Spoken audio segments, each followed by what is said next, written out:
السلام علیکم ناظرین، MR نیوز اسٹوڈیو سے میں ہوں کنزا اسلم اور میں ہوں راشدہ حفیظ۔ سب سے پہلے نیوز ہیڈ لائنز۔ راولپنڈی میں گھر میں گیس لیکیج سے دھماکے کا افسوسناک واقعہ پیش آیا۔ تفصیلات کے مطابق راولپنڈی کے علاقے بنگش کالونی میں واقع گھر میں گیس لیکیج دھماکہ ہوا۔ دھماکے سے گھر کی چھت تباہ ہو گئی۔ گیس لیکیج دھماکے سے خواتین اور بچوں سمیت 7 افراد جھلس گئے، جن کو بروقت ہسپتال منتقل کر دیا گیا۔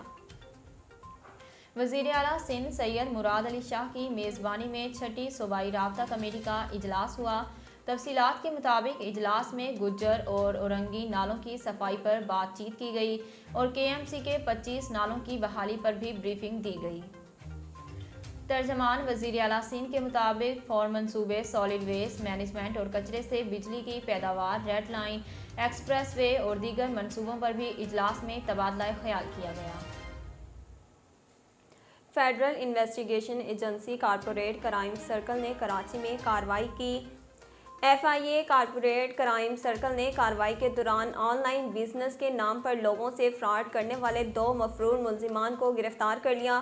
FIA کے مطابق ملزمان اویس اور سلمان آن لائن کمپنیوں کے ڈائریکٹر اور CEO ہیں۔ ملزمان کے خلاف 200 ملین روپے سے زائد کی مشکوک ٹرانزیکشن کے الزامات پر درج کیا گیا تھا۔ امریکہ میں کووڈ-19 کے بڑھتے کیسز کے سبب 5 سال سے کم عمر بچوں کے ہسپتال میں داخلوں کی تعداد اب تک کی بلند ترین سطح پر پہنچ گئی۔ جمعے کو جاری ہونے والے امریکی حکومتی ڈیٹا کے مطابق یہ وہ ایج گروپ ہے جو ویکسین کا اہل نہیں۔ ان کا کہنا تھا ویکسین لگانے کے بہت چھوٹے بچوں میں یہ تشویشناک رجحان اس بات کو واضح کرتا ہے کہ بڑے بچے اور بڑے ویکسین لگوائیں تاکہ اپنے اطراف میں لوگوں کو بچانے میں مدد ہو سکے۔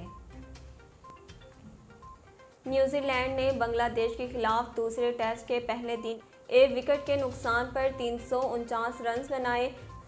ٹیسٹ میچ کے پہلے روز بنگلہ دیش نے ٹاس جیت کر پہلے فیلڈنگ کا فیصلہ کیا جو صحیح ثابت نہ ہوا۔ نیوزی لینڈ نے پہلے دن ہی اپنی پوزیشن مضبوط بنا لی۔ دن کے اختتام تک اس نے 349 رنز بنا لیے اور اس کا صرف ایک ہی کھلاڑی آؤٹ ہوا۔